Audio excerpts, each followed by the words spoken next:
Okay, this recording is for The Night the Bed Fell. So we're going to go ahead and jump right into the story and get started.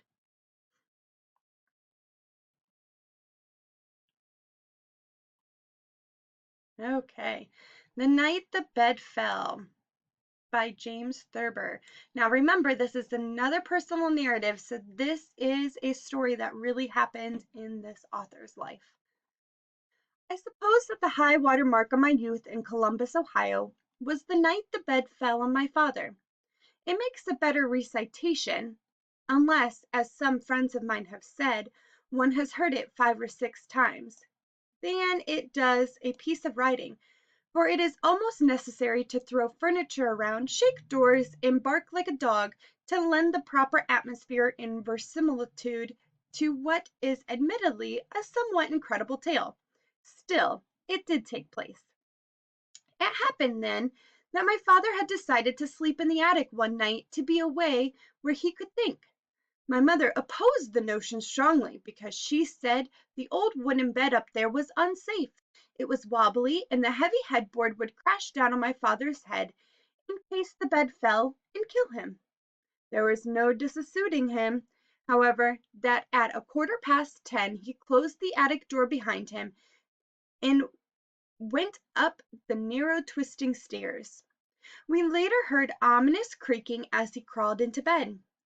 Grandfather, who usually slept in the attic bed when he was with us, had disappeared some days before. On these occasions he was usually gone 6 or 7 days and returned growling and out of temper with the news that the Federal Union was run by a passel of blockheads and that the Army of the Potomac didn't have a chance. We had visiting us at this time a nervous first cousin of mine named Briggs Beale, who believed that he was likely to cease breathing when he was asleep. It was his feeling that if he were not awakened every hour during the night, he might die of suffocation. He had been accustomed to setting an alarm clock to ring at intervals until morning, but I persuaded him to abandon this. He slept in my room, and I told him that I was such a light sleeper that if anybody quit breathing in the same room with me, I would wake instantly. He tested me the first night, which I had suspected he would, by holding his breath after my regular breathing had convinced him I was asleep. I was not asleep, however, and called to him.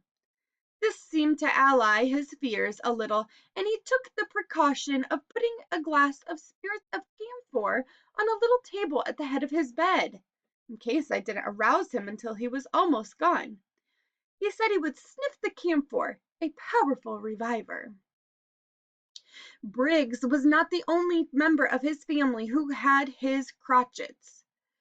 Old Aunt Melissa Beale, who could whistle like a man with 2 fingers in her mouth, suffered under the premonition that she was destined to die on South High Street because she had been born on South High Street and married on South High Street.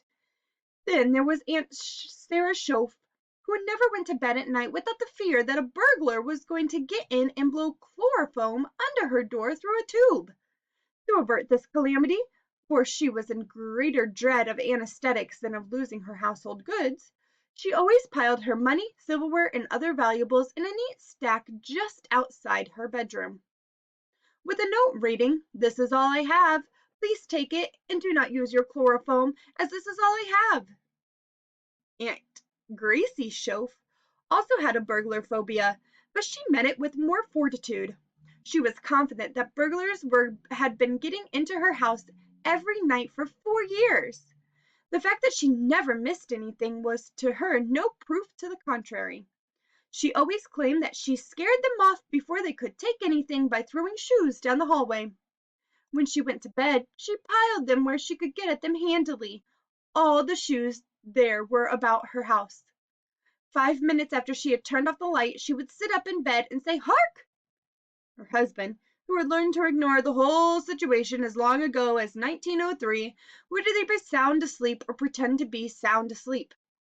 In either case, he would not respond to her tugging and pulling, so that presently she would arise, tiptoe to the door, open it slightly, and heave a shoe down the hall in one direction, and its mate down the hall in the other direction. Some nights she threw them all, some nights only a couple of pair. But I am straying from the remarkable incidents that took place during the night that the bed fell on my father. By midnight we were all in bed. The layout of the rooms and the disposition of their occupants is important to an understanding of what occurred later.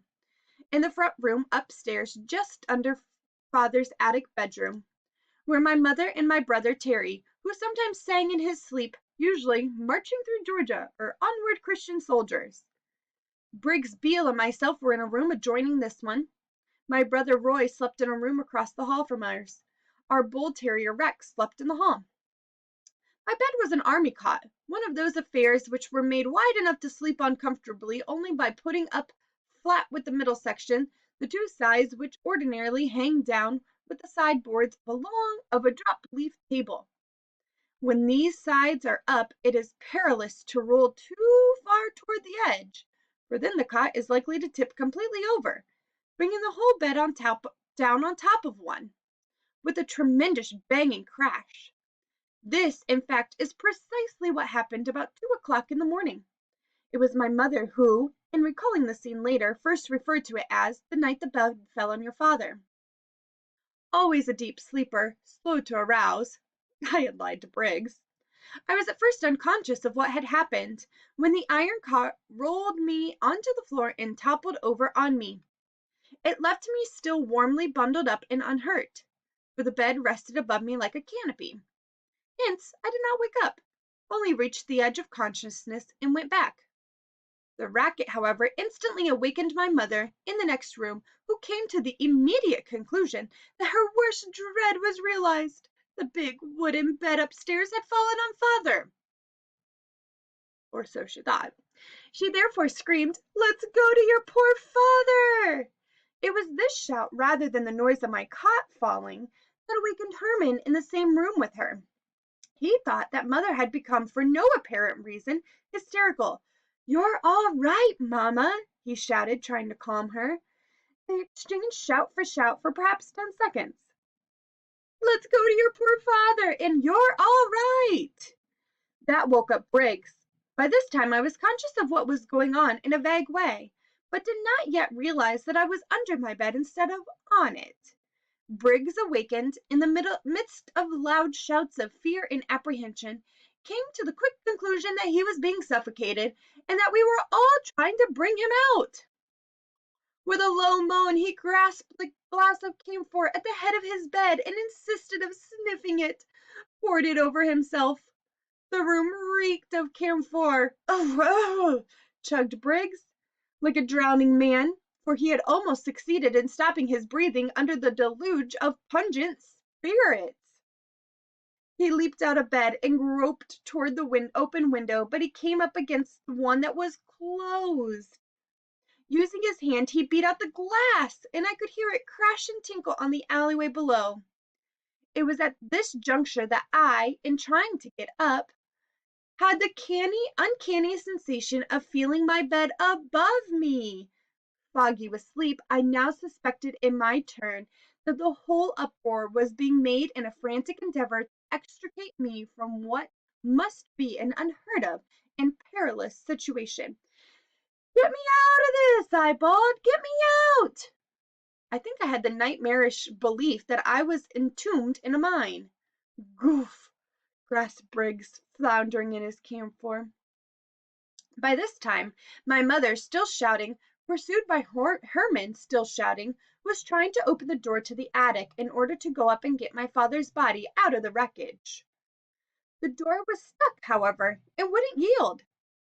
Her frantic pulls on it only added to the general banging and confusion. Roy and the dog were now up, the one shouting questions, the other barking. Father, furthest away and soundest sleeper of all, had by this time been awakened by the battering on the attic door. He decided that the house was on fire.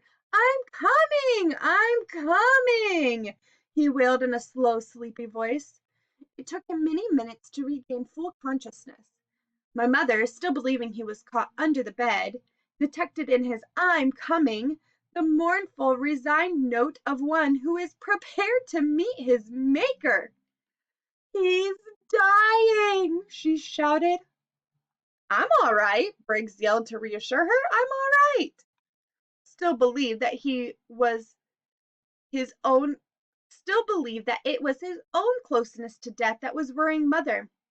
I found at last the light switch in my room, unlocked the door, and Briggs and I joined the others at the attic door. The dog, who never did like Briggs, jumped for him, assuming that he was the culprit in whatever was going on. And Roy had to throw Rex and hold him. We could hear Father crawling out of bed upstairs. Roy pulled the attic door open with a mighty jerk, and Father came down the stairs, sleepy and irritable, but safe and sound. My mother began to weep when she saw him. Rex began to howl. What in the name of God is going on here? Asked Father. The situation was finally put together like a gigantic jigsaw puzzle. Father caught a cold from prowling around in his bare feet, but there was no other bad results. I'm glad, said Mother, who always looked on the brighter side of things, that your grandfather wasn't here. Such a crazy night of chaotic events. So, if you weren't able to put it all together, make sure that you watch this video again, okay? Understanding while you're watching the video that the bed never did fall on Father, okay? But again, if you're having trouble with the chain of events, make sure that you rewatch this video. We'll talk about the chain of events and we'll outline all of it during class. All right, have a great day.